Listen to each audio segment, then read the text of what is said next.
Hello and welcome to my channel. Today we're going to be looking at Heather Rachelle Davis, missing since December 18, 2013 from Myrtle Beach, South Carolina. Endangered missing, born June 24th, 1983. She was age 28. Oh no, she would be, I don't, she was 20 years old when she went missing, so I guess 28 would be her age now, but maybe it's just when I think that's just when they updated it last. Yeah, it should be 28 now, I think. So, she was 5 foot tall to 5 foot 1, very petite, young, short little girl. Weighed 110 pounds. There was an associated vehicle, a dark green 2011 Dodge Intrepid with South Carolina license plate accounted for. I don't know if that was her vehicle or just another vehicle associated with it right now, but it said she had brown hair, brown eyes, and Heather had the following tattoos: a 6-inch compass rose on the inside of her left forearm, a 6-inch stylized sea turtle on the left of her torso, an infinity symbol on the right side of her torso, a small ocean wave on the outside of her wrist, and a sugar skull on her thigh. A photo of the turtle tattoo and the compass rose tattoo is posted in this case summary.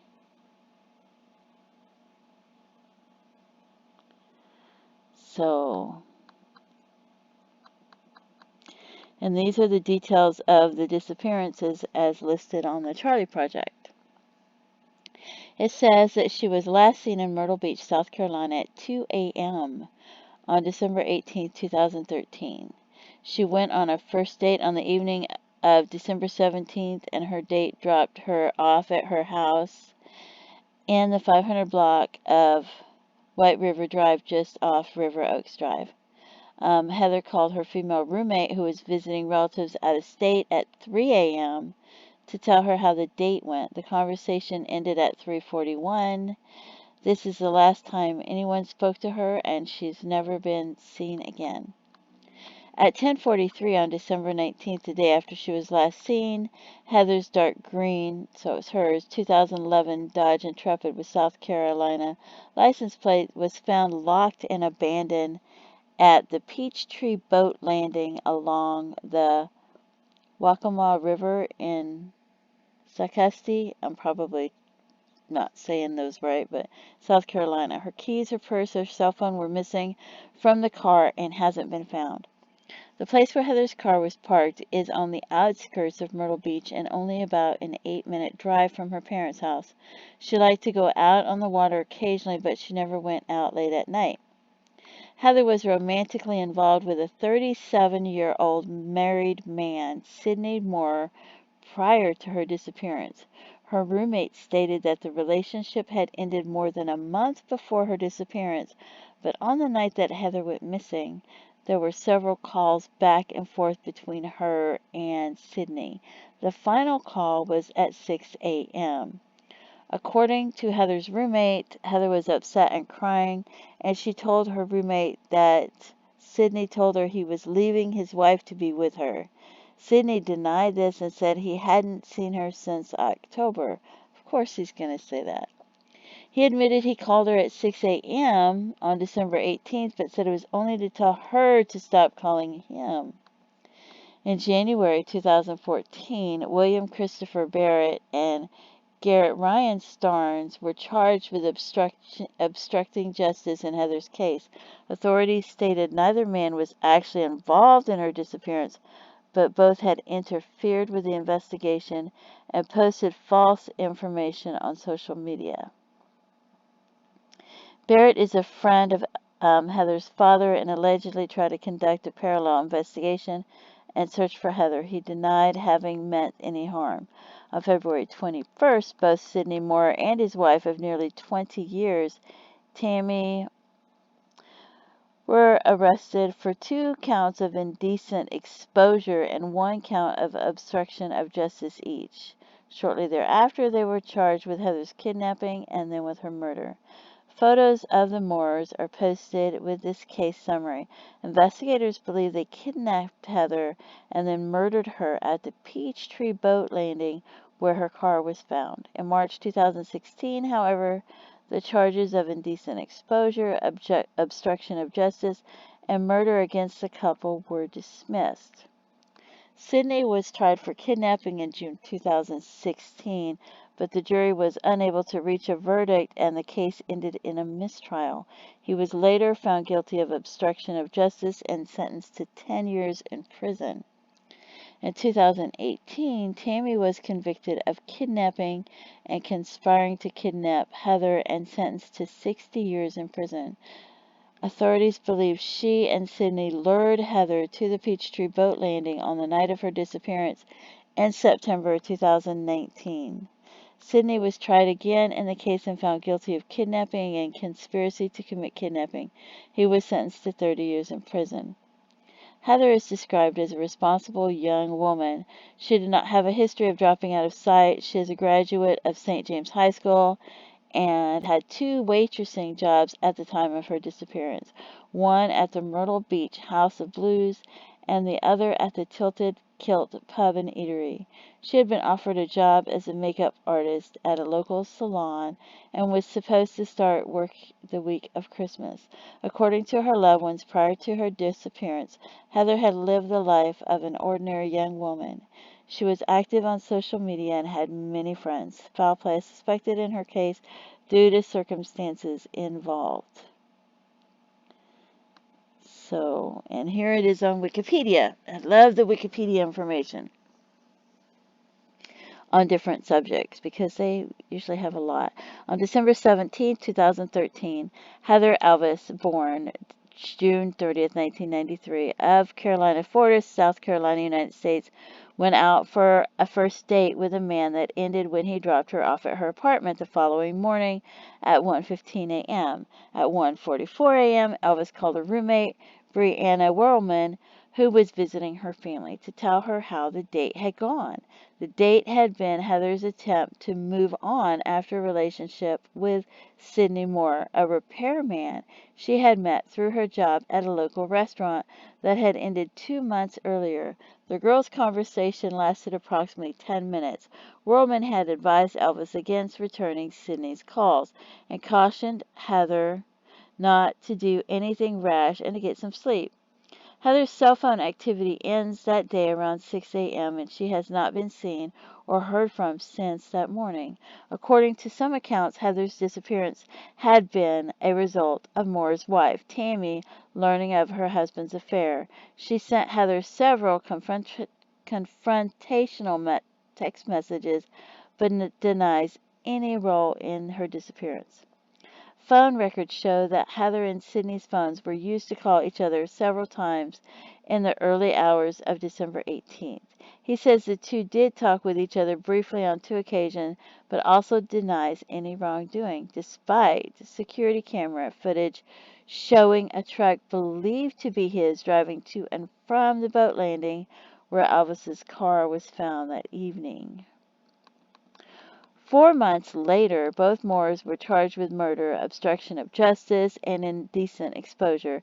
Investigation also led to the couple being charged with Medicaid fraud as well. The murder and indecent exposure charges were dropped in 2016, but Sidney was convicted of obstruction charged the following year. 2 men, one a relative of Heather's, were charged with obstructing justice in 2014 for posting misleading information online and conducting their own independent investigation. Sidney's 2017 trial on the charges ended in a hung jury. He was convicted on retrial 2 years later. Shortly after the mistrial, the Moores were indicted on an additional charge of conspiracy. Tammy was convicted of both charges in 2018. She is currently appealing. Despite the convictions, many of the facts of the case remain in dispute. In text messages and posts on social media, Tammy depicted Heather as an obsessed stalker whose attention to her husband would not have bothered her if she had not become physically threatening to the family. Heather's friends have suggested in turn that Sidney privately told Heather he wanted to continue the affair to the point of leaving his wife, who reportedly handcuffed him to the bed at night to keep him faithful to her, and Sidney's family says physically abused him.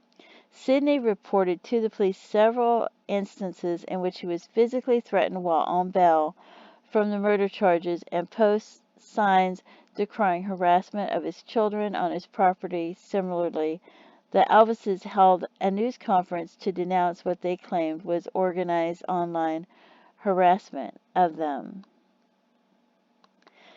Heather Elvis, a native of South Carolina, graduated in 2011 from St. James High School in Murrells Inlet. Her parents allowed her, as their older daughter, to move out to her own apartment shortly afterwards in Carolina Forest, which she shared with a roommate from out of state. She worked as a hostess at the Tilted Kilt in Myrtle Beach and House of Blues in North Myrtle Beach while studying cosmetology. In June 2013, Heather took notice of Sidney Moore, a 37-year-old married resident who repaired the kitchen equipment at the Tilted Kilt. She tweeted early that morning that she had a taste for men who are older. Her roommate, also a coworker at that time, recalled that Heather pointed Moore out to her at work. Almost a month later, she expressed sexual interest in the guy who builds things at my job and expressed a dire desire. Okay. July 12th tweet responding to a friend who had told Elvis she had a lot of explaining to do, namely as Sidney as someone she would go out of her way to see. 4 hours afterwards, she followed up with, "Baby did a bad thing, and I'm way too deep, but watch me getting deeper." Friends and coworkers recalled that Elvis also discussed the relationship she was having with them as well. Moore would often come to the restaurants when he was not working to deliver coffee and bagels to her. He considered asking Elvis to work as his children's nanny should he and his wife move to Florida, as they were considering doing. Moore said his affair with Heather was primarily confined to September of 2013. Later that month, Elvis tweeted that once upon a time an angel and a devil fell in love. It did not end well, which has since been interpreted as referring to the relationship by the ended. Shortly afterwards, Moore's wife Tammy found out about the affair and became very angry. According to Whirlman, Tammy made Sidney call Elvis and end the affair with her listening. Sidney says she told Heather that she was nothing to me, just someone who spread your legs. Whirlman said Sidney basically tore Heather apart as a human being and made her feel horrible about herself. Tammy, who later told a friend that her husband and Heather had confined the relationship to oral sex, also sent the younger woman texts and pictures of herself and Sidney in sexual situations. What?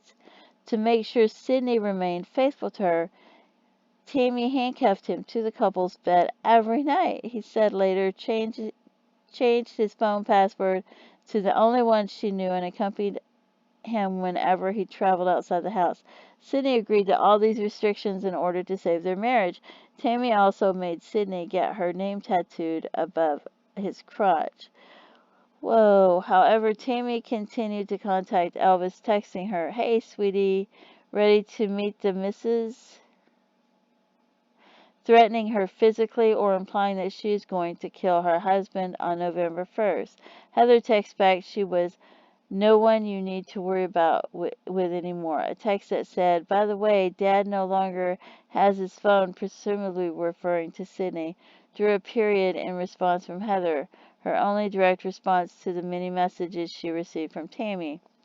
Tammy also tried to get Heather fired from her job at the Tilted Kilt, calling the restaurant regularly and telling them her husband would stop repairing their equipment as long as Heather continued working there.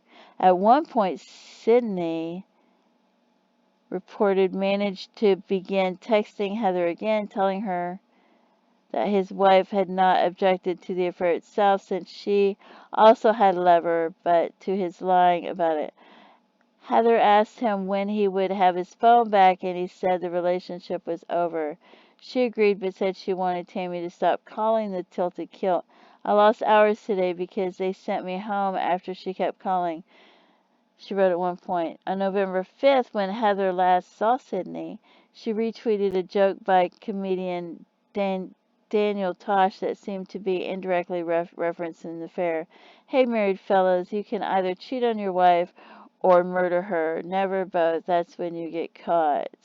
The couple and their 2 children left South Carolina to drive to Disneyland for a vacation on November 19th. They returned on December 11th. At the time of Maura's return, Heather, according to her friends and family, was moving on from the affair.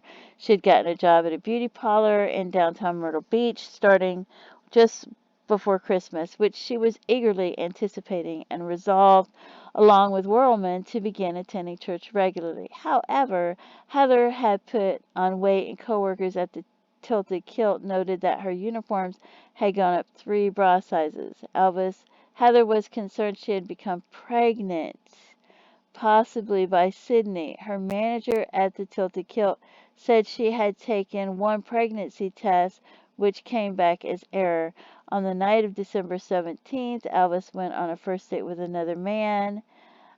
Starting at 10 p.m., he drove her around in his car at residential Christmas lights in the area. They later drove to the parking lot of a mall where he taught her how to drive his manual transmission vehicle. Heather sent photos of herself using the stick to her father and Whirlman. Her date dropped Heather off at her Carolina Forest apartment around 1:15 a.m. He is the last person known to have seen her. 20 minutes later, a call was placed from a payphone to Heather's cell phone, lasting 5 minutes. Shortly afterwards, Heather called Whirlman, who was then out of state visiting her family for the holidays. Heather said that Sidney had called telling her he was planning to leave his wife and asked her to meet him. Whirlman, who described her roommate as hysterical during the conversation, counseled her not to do so. After 2 minutes, the call was ended. Heather's whereabouts have not been conclusively established beyond 1:45 a.m. on December 18th. On the evening of December 19th, they found her car was parked perpendicular into the spaces it was in at the Peachtree Landing boat launch along the Waccamaw River in Socastee, about 8 miles from her apartment. The car was locked, and when opened, Heather's phone, her keys, her purse were not inside. Calls to her phone went unanswered, and she was not at her apartment nor either of her jobs. Horry County Police began a missing person investigation. That the man she went on the date with, the last person known to have seen her, was quickly cleared. The day after her car was found, a search of the area around the boat landing found no sign of Heather. Later searches of the river bend by the team of rescuers and the divers were likewise fruitless. They didn't find anything. A set of bones discovered in another area nearby around New Year's Day were later found to belong to a male. Investigators were able to obtain Heather's phone records, which showed considerable activity on the preceding morning, over the 2 hours after she had told Whirlman that Sidney had called her, although they cannot say whether Elvis was the one using it. Oh yeah, because they don't know who has her phone. They don't know if it's her or somebody else trying to cover their activity. Pings showed that at 2:30 a.m. a call had been made from the phone to the payphone that had made the call Elvis said came from Sidney, but no one answered. Shortly afterwards, it was taken to Longbeard's Bar and Grill elsewhere in Carolina Forest, where it remained for 15 minutes. After the phone left, it was taken as far as Augusta Plantation Drive, roughly 4 miles from Longbeard's, whereupon it was returned to Longbeard's for another 15 minutes.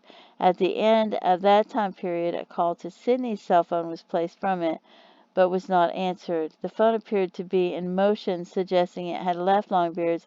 Within 5 minutes, it was back at Heather's apartment and remained there for another 5 minutes. During that time, it called Sidney's phone again, then located at his home, resulting in 4-minute conversation. And then you don't know if she has it or if somebody else has her phone. At 3:37 a.m., about 8 minutes after that call ended, the phone is taken to Peachtree Landing. A minute later, 3 attempts are made to call Sidney's phone within the space of 2 minutes. All are unanswered. At 3:41, another attempt was made. A minute and a half later, data records for Heather's phone and its location could only be identified as somewhere in the Waccamaw National Wildlife Refuge.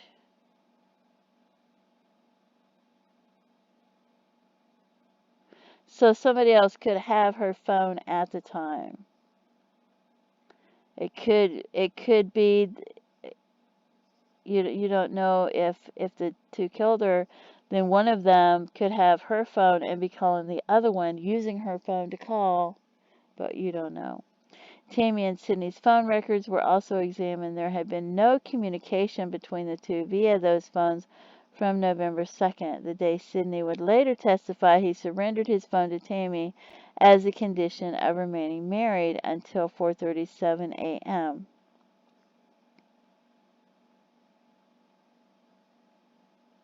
December 18th, when she sent him a text message asking for the pot stickers and orange juice. Yes, ma'am, he replied immediately afterwards. So they could have had her phone and been using it so that they weren't using their phones, but you don't know. And to make it look like they were at home when it happened. You just don't know if she's still alive or not.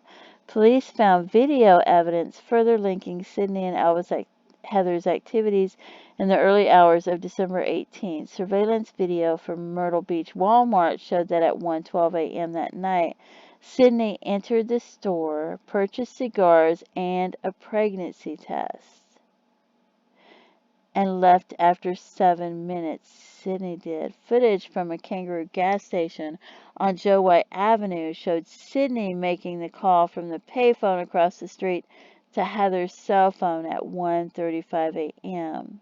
Investigators also reviewed footage from private security cameras along the 3 miles between the Moore's house and Peachtree Landing, one at the home midway along the route and another closer to the landing, showed a dark Ford F-150 passing in the direction of the landing at 3:36 and 3:39 a.m. respectively.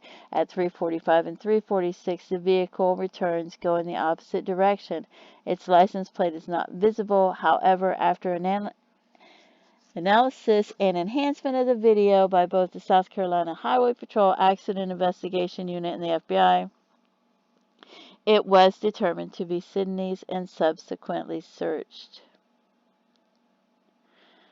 The first two arrests related to the case were not the Moores or anyone else suspected of the involvement in Heather's disappearance.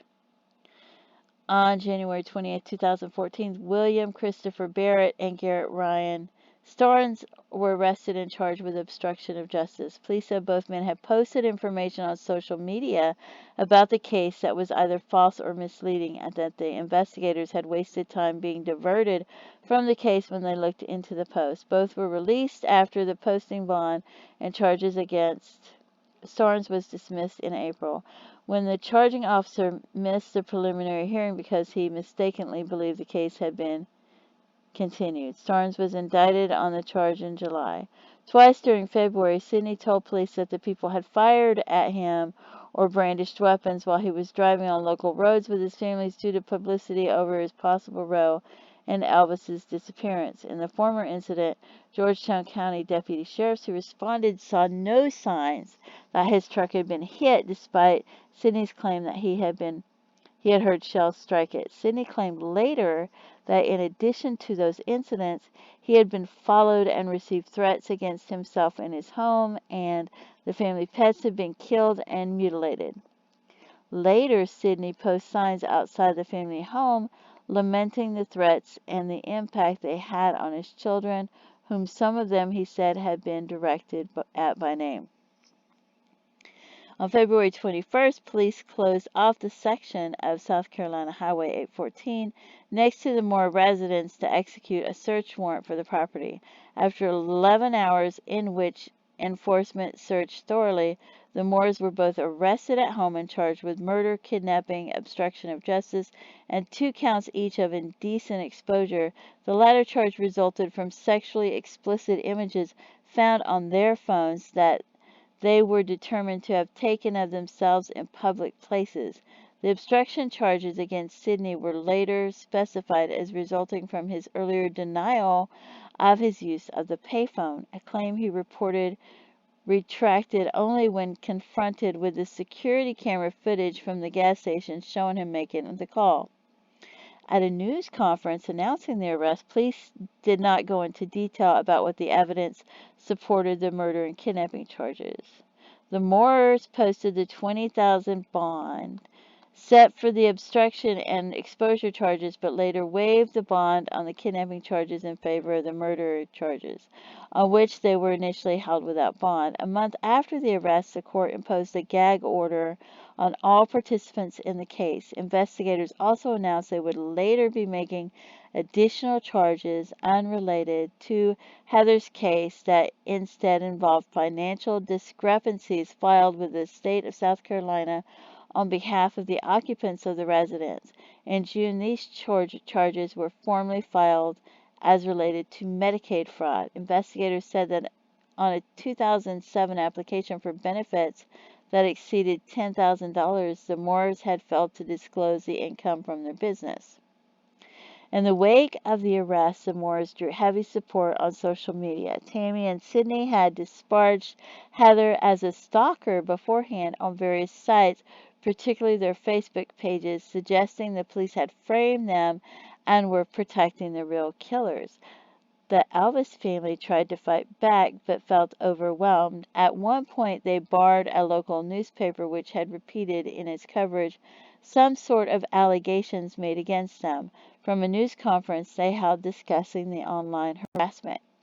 In early 2015, the Moores were released from jail where they had been held for the preceding 11 months after a judge accepted Tammy's mother's house as collateral sufficient to guarantee the $100,000 bond on the murder charges. At the bond hearing, prosecutors told the court they still had no direct evidence linking the couple to Heather's disappearance. The Elvis family argued against the release, claiming they had received threats from the Moore family and their supporters. So the court required Sidney and Tammy to agree to GPS monitoring of the whereabouts, to stay 5 miles away from the Elvis family home at all times, and to avoid interacting with any of them on Facebook or social media. Due to the continuing threats against Sidney and Tammy and their difficulty finding work, in September the court allowed the Moores to move to Florida, where Sidney found a job while the case was pending. There they were required to continue to meet their bail conditions and waive extradition from Florida should they violate them. Yeah, they probably had to move to Florida because of it's hard to get things done in court. Sometimes they make you move too. In March 2016, prosecutors dropped the murder charges against them without prejudice, meaning they could be reinstated later should the state decide to. The indecent exposure charges were dropped as well, along with the obstruction charge against Tammy. The charges related to the alleged medical fraud remained. The Elvises said that while they were disappointed, they understood that prosecutors had to make decisions like that and hoped that further investigations and trials on the outstanding charges would eventually lead to them finding out what had happened to their daughter. So there have been 3 trials, and then it talks about there was a mistrial, and you can pause this to read it because it's a lot of reading.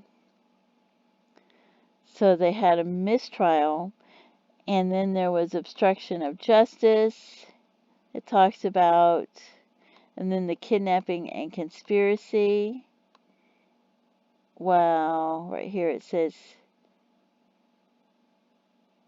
Tammy had called Heather names. Wow. Wait, maybe I'll read this. Hold on. Okay, mistrial. June 2016. The first trial in relation to Heather's disappearance took place when a jury was seated to decide whether Sidney had kidnapped her. Over the next 4 days, the state presented its case. Elvis' co-workers testified about the affair, along with Elvis herself. What? Oh, along that Heather believed she had gotten pregnant. So the law enforcement specialist documented the phone and video records that prosecutors argued connecting Sidney to Heather the morning she disappeared. The jurors were also taken in to see the Peachtree Landing and the Moore's house. The last day of the trial was taken up by World, the roommate's testimony, and she described the affair in great detail and became upset recalling her last conversation with her roommate. On cross-examination, the defense asked her about sometimes Heather had difficulties with her family and reportedly abusive former boyfriend who Heather had dated prior to meeting Sidney. After the judge rejected the defense motion for a directed verdict of not guilty, Sidney's attorney retested his case, making his closing argument to the jury that the case against the client was entirely circumstantial and had only proved that he and Heather had an affair. So that's the mistrial. So then there's the obstruction of justice. So I don't want to read that. But then the kidnapping and the conspiracy charge in October of 2018, almost 5 years after Elvis's disappearance, Tammy, the wife, went on trial, drawing national media attention. In addition to the documentary evidence that had been introduced at Sidney's trial, the prosecution introduced the threatening text messages she had sent out Heather to support the state's theory that Tammy had been driven into a jealous rage when she knew that Heather was possibly pregnant, giving her a motive to hurt her. Shortly after the disappearance, Tammy had called Heather a psycho whore in Facebook posts and suggested that the younger woman had been stalking her and her children. Sidney's mother testified that a few days after learning of the affair, Tammy beat her husband severely. Wow. Sexually explicit texts Tammy had sent to her lover were also introduced, prompting the defense to move for mistrial since they argued they were so prejudicial to her character, that a jury could be moved to convict her from them despite they had considered to be minimal relevance to the charge she faced. But her attorneys pointed out in the same message she had also said the affair itself had not bothered her since she herself had taken a lover. Rather, it was Heather stalking the family that had upset her. In a police interview played for the jury, Tammy played to have an open marriage. When she herself took the stand later in the trial, she said she had actually had a nice conversation with Heather the month before her disappearance and resolved any issues. But yeah.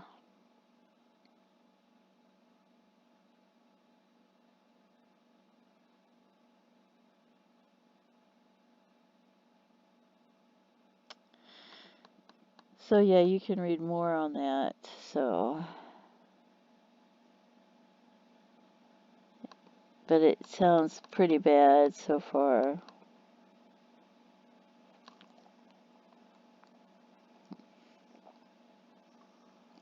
This right here said, on the night of Heather's disappearance, she said she and Sidney had gone out to have sex in his truck and buy the pregnancy. Wait a minute. On the stand, Tammy threw further doubt on the handcuffing claims, saying that the couple at the time slept in a sleigh bed and thus there was no way that anyone in it could be handcuffed to it. While she had initially been angry when she learned of the affair, she got over it within a few days and was past it after returning home from the trip at Disneyland.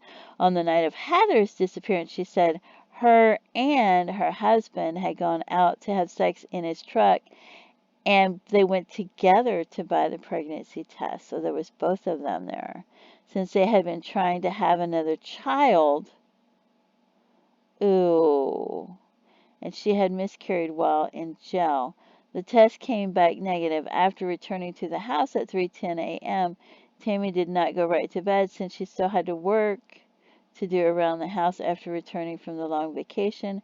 However, she said that shortly afterwards it had been Sidney who took the call from Heather on his phone but stayed home after that. Oh, they both went out in the truck. If she had beaten her husband, what's she going to do when she finds out that girl's pregnant and they're getting a pregnancy test? The attorneys reiterated that their themes in their closing arguments, the prosecutor drawing on the Moors' love for Disney movies and parks, likened the defendant to the evil queen in Snow White. When you mix jealousy, deceit, and just an absolute crazed woman so worried about Heather stealing her husband, that is when unnatural things happen. In turn, Tammy's lawyer brought up reasonable doubt, suggesting there was no way the Moores could have made out Heather disappear without a trace in the hour between the end of her phone activity and Tammy's text to her husband about the pot stickers. Yeah. That doesn't mean that if they went out together, why would he bring... Yeah, I don't know. The whole thing doesn't make any sense. Yeah. Why would he bring her pot stickers and orange juice? Did they actually prove that they went out and got pot stickers and orange juice? And that's got to be the most weird combination. So, that I don't know. Something's just not right. So, after the 11-day trial, the jury convicted Tammy of both charges following 4 hours of deliberation. She was sentenced to 30 each to run concurrently with credit for the time served. So,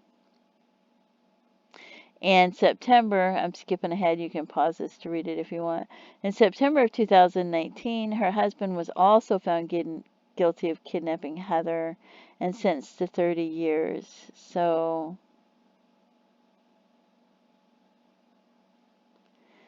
yeah. And here's the Facebook page on it. And it says that Heather is still missing because they still haven't found her body. What did they do with her body? A judge has sentenced a South Carolina man for 30 years for kidnapping a woman he was having an affair with who hasn't been seen for years. So they don't know where her body is. And I was wondering, how did they convict them without a body? But now I can see how they did it because, especially if she was pregnant. Oh, yeah. And if the wife was abusive like that, to where she beat him that bad, what's she going to do to his lover that's pregnant? Even if the relationship has ended. I don't know. Anyway, what do you think? What are your thoughts? What do you think? Do you think they killed her? Do you think somebody else could have killed her? Do you think it could have been an ex-boyfriend? Do you think they did it together? What do you think of the text message about pot stickers and orange juice? I mean, what are your thoughts on it? Have you watched this in other places? Do you have other information?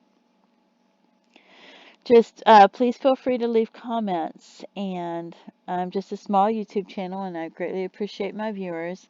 And I would like to ask, and I know a lot of, I don't know if everybody's a Christian or not, but I still would like to ask that you stop and you pray for this poor young girl that died, and the families and the children of the other families, and the family of this young girl that died and was murdered.